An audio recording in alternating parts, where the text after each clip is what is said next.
Noah Spooner, and I am a senior at Alaska Middle College and currently enrolled in King Tech's film and audio program. For the people who haven't seen your work, could you tell us a little bit more about your project? So my film is kind of a documentation of my experience at AFN, but it also explores my personal struggles and experiences with being Alaska Native and kind of the hardships and the good parts that come with that. What inspired you to make this film?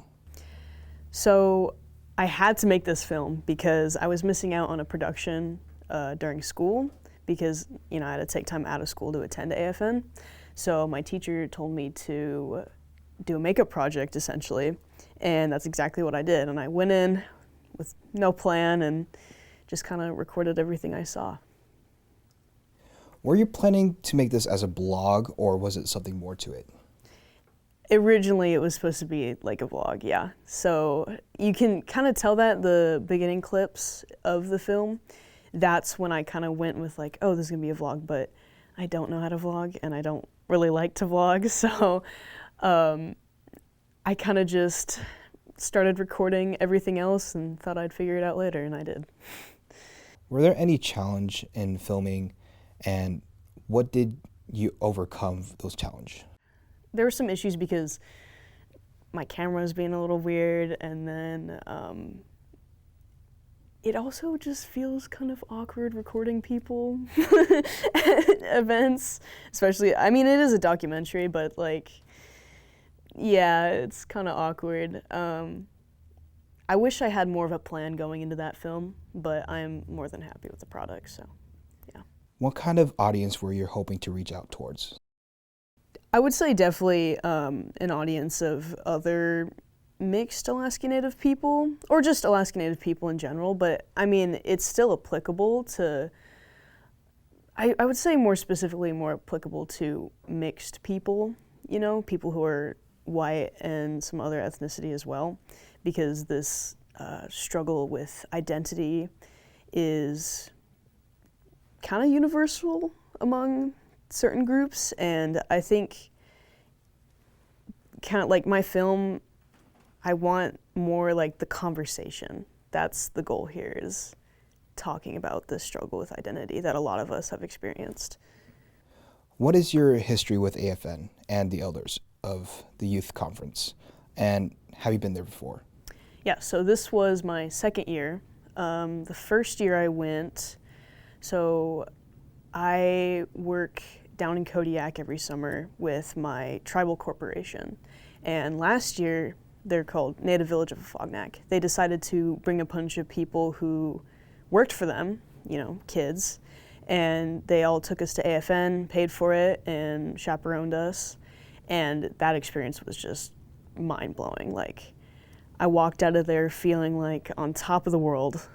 My problems were so small, and some other things I've mentioned in my film. So I knew I had to go again this year, and it was also equally as amazing and awesome. With Kongana Gate Campfield. The best Native regalia. I needed to say programs that Samuel has joined through FAI provide valuable opportunities for indigenous and rural communities. It's very welcoming. Really anybody can show up and they'll find their place. I know my first experience was very positive, and it can be intimidating. The Design Center, it's a big building and there's a lot of people there, but it's your community, so it doesn't feel alienating or scary, especially if it's someone's first time, at least in my experience. What was it like for your first time? Just there's no words to describe it. It was so powerful, and part of that was because the theme last year was Wushguganech, which means let it be that we heal each other. So it was a big focus on healing from generational trauma and, the highest statistics among, violence against Native people, right? And within our communities. So very healing focused, and at that point in my life, that is exactly what I needed. And so it was just honestly one of the most impactful things I've experienced, at least community-wise. Did this project while filming feel any personal to you? This project was very personal to me. Doing that, so I'd struggled building this film narratively because I kind of strayed away from it being a vlog.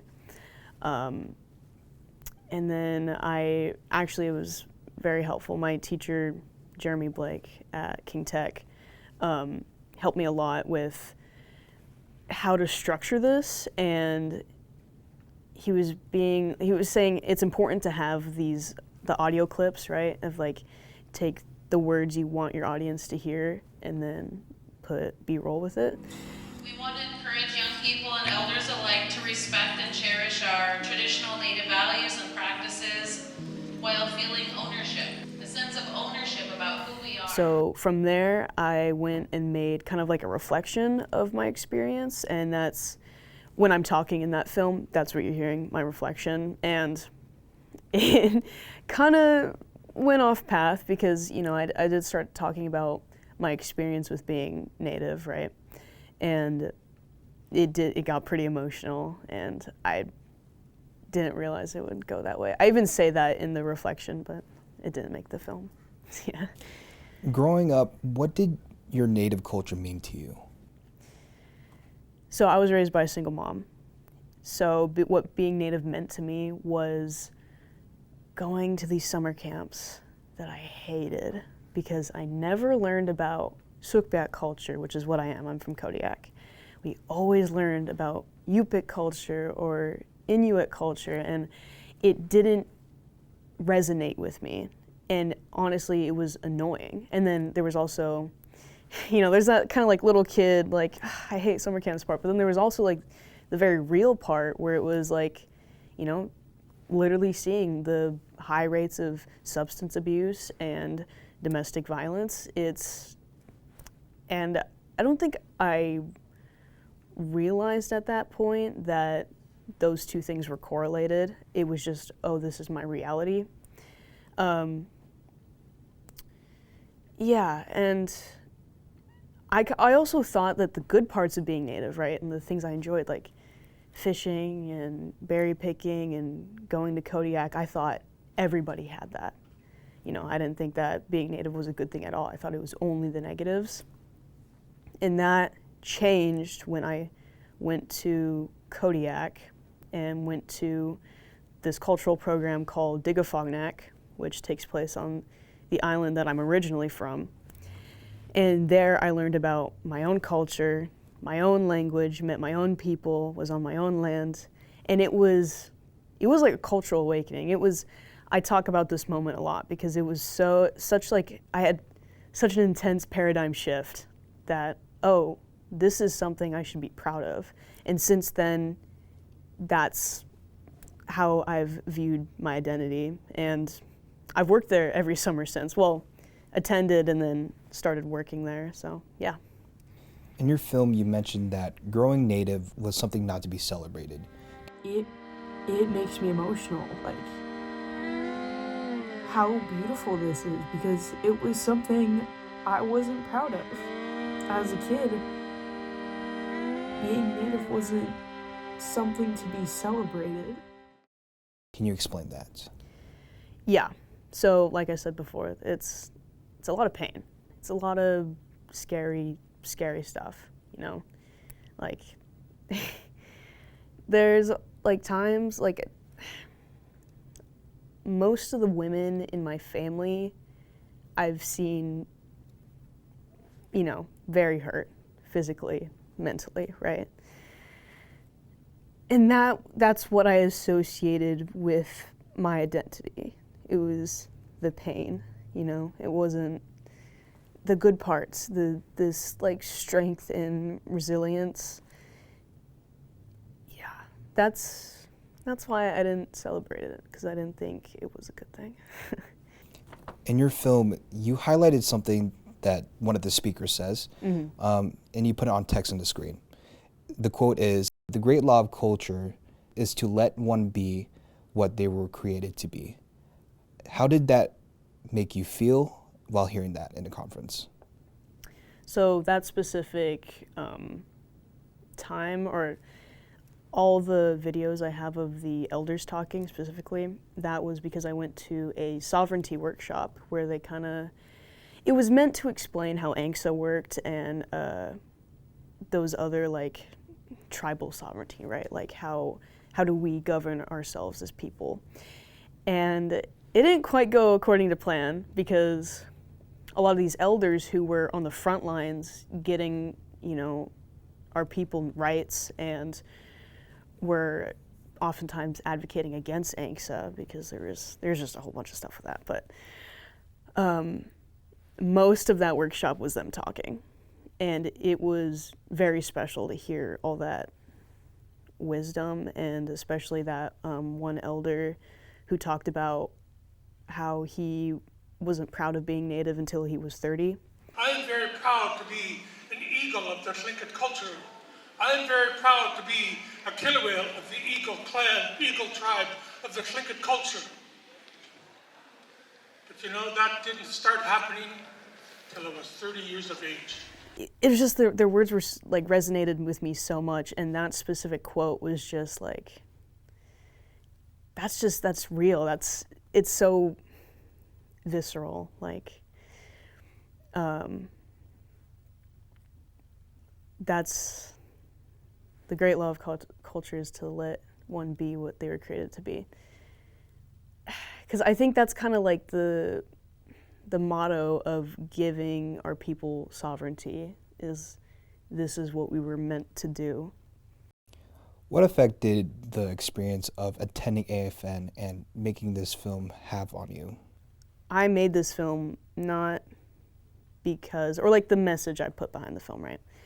When I show people my film, it's not to be like, oh, like I like how you did this and this. It's like, I want it to ignite a conversation. That's the goal here. So I was looking for connection through an art form, which is how I try to put meaning into all my art to ignite that conversation, right? And I think some of the conversations I've had with my own family members, that like I had no idea they struggled with their identity as well, and I was able to have those conversations for the first time because of my film. And that was very impactful, and that affected me deeply, in a good way.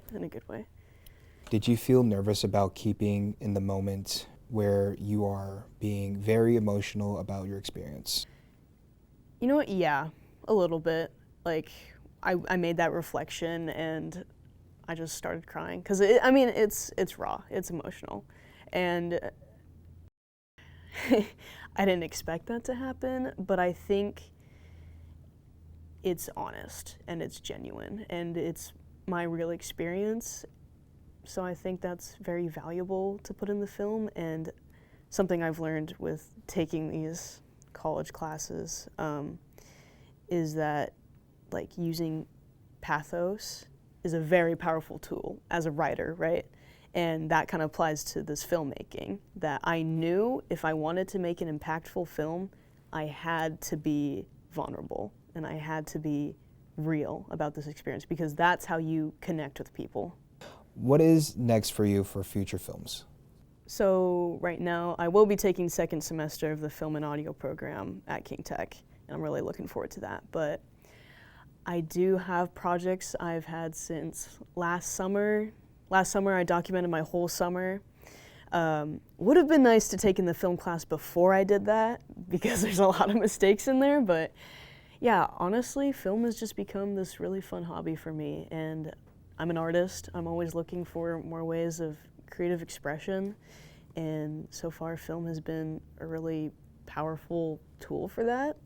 And yeah, I've actually been thinking about this. Like, I plan to major in biology, but I was thinking I could minor in art or film. I think that could be pretty cool. Yeah.